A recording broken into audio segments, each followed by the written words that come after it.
Hi, it's Connor Svensson here, founder and CEO of Web3 Labs. And this is your week in NFTs on Monday, the 22nd of November, 2021. Key events this week include Barbados' virtual embassy. Miramax is now suing Quentin Tarantino over his Pulp Fiction NFTs. NFT mortgages now with Bacon Protocol. An NFT Pirate Bay is launched, and Alchemy announces its NFT API. We saw over just shy of $620 million of NFT sales this week, which was a 100% increase on last week, with an average price there of just under $3,000. Barbados is establishing a virtual embassy on the Decentraland platform. Their Ministry of Foreign Affairs and Foreign Trade actually signed an agreement in the last week with Decentraland. The idea here is that Barbados will become the first sovereign nation with an embassy in the metaverse. There's been a lot of talk in the last few weeks about this whole metaverse narrative, especially off the back of Facebook rebranding themselves to be Meta. And so by creating embassies on the metaverse, what they want to do is do some of the things that the real embassies do, like actually have services like e-visas and allow people to transport avatars and so on. Exactly how this is going to plan out, I have no idea.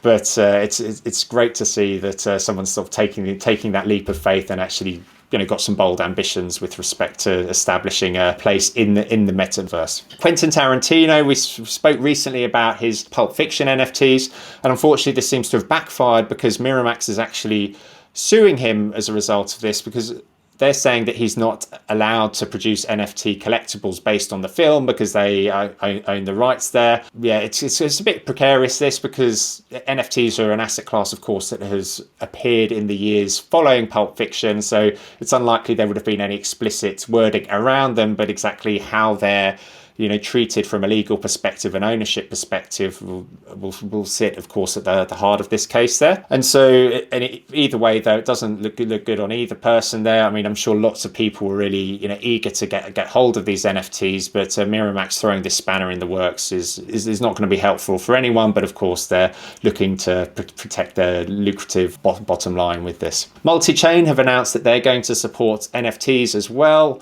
on the actual platform, and they're looking at it though from the perspective of not just collectibles but also business provenance too. There's someone who've been around for a while, and it's just as we've seen with many blockchains, they all want to be able to support NFTs here. The Bacon Protocol, that's their name, have started offering NFT mortgages, and so what they're doing is they're basically minting their mortgages as NFTs. Basically, these NFTs get minted when people take out a mortgage with them, and they're coming in with very compelling rates here of 1.5% to 3.1% in the 4 US states that they're supporting there. Apparently, though, what people can do is these NFTs will represent a portion of the value of the actual properties that the mortgages are being used for as well. And they're making use of smart loans that apparently was created by a platform called LoanSnap behind the scenes here. And so whether we'll see more of these or not, who knows? But certainly with the NFT narrative, this idea that you could have NFTs to really represent all of your different financial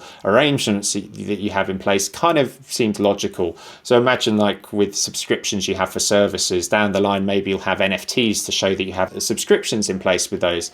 And so a mortgage could be no different there. So certainly another project to watch. Something that came out this week was an NFT Pirate Bay. And so a Australian developer created this online repository called the NFT Bay, and what they did was they ripped off the Pirate Bay, which is like a leading BitTorrent search site for downloading films and TV shows and so on, using the Bitcoin protocol. Typically would be with the copyright invalidated because it's not legal to actually do this stuff. But the idea here is they took 18 terabyte archive of NFT images and they put them all on this site. And the point of this, though, was it was more a prank for artistic purposes rather than trying to make any money out of it. But it was just showing that these NFTs can just be copied and people can just serve them up and do whatever they want with them, regardless of who actually owns the underlying asset. And the fact that often these NFTs are served up using Web 2.0 infrastructure that's not as resilient as the fully decentralized Web 3.0 infrastructure. So it's certainly an entertaining project to see. Exactly where it goes, who knows? But they're certainly making a very valid point there about NFTs more generally. Finally, Alchemy, the crypto infrastructure startup that's raised a lot of funding that we've spoken about previously, they're creating an API for NFTs, and the idea here is that it's going to make it very straightforward for people and companies to mint new NFTs. They've been working very closely with Adobe apparently on this, and we've spoken previously about how Adobe's adding the ability to Photoshop for artists to be able to mint NFTs there, and no doubt they'll be plugging into Alchemy behind the scenes there. So it's a smart move by them and certainly can grow their market share even further. So there's going to be a lot of people who want to be able to create NFTs without having to go through the technical challenges there. That's all we have for this week in NFTs. If you're interested in any of the key events across enterprise blockchain, protocols, crypto or DeFi, do check out our other updates. And if you want to learn more about the people behind the scenes driving a lot of this technology and developments, do check out our Blockchain Innovators podcast, where I speak to people who've made significant contributions to the blockchain ecosystem. Find out what inspires them, get their thoughts on the latest industry news and events spanning crypto, enterprise protocols, DeFi, NFTs and DAOs. Thanks, and I'll see you next week.